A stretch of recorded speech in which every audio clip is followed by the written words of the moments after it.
Hi guys, welcome back again to my channel. Ngayon magluluto tayo ng bunga ng malunggay with kalabasa. Balatan lamang po natin ito. Tanggalin po yung matitigas na part. At hati-hatiin po ito sa 3 inches ang haba.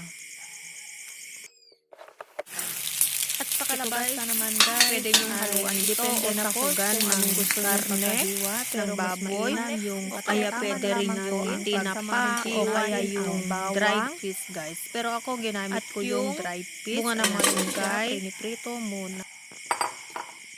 Lagay na rin po natin ang kalabasa.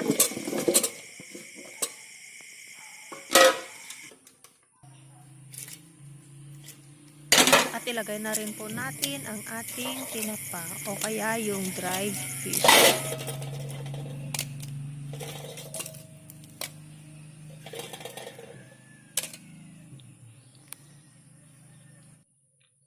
At maglagay rin po tayo ng bagoong o kaya yung fish sauce na pampalasa po ito. Huwag lamang po damihan ito para hindi po maging maalat. Maglagay rin po tayo ng seasoning guys. Maglagay rin po tayo ng 2 basong tubig.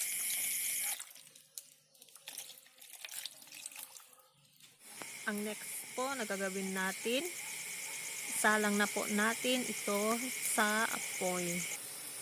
At lutuin lamang po ito guys. Ito ay hanggang 15 minutes. Napakadali lamang po lutuin ito guys. At tiyak na magugustuhan ito ng iyong mga anak.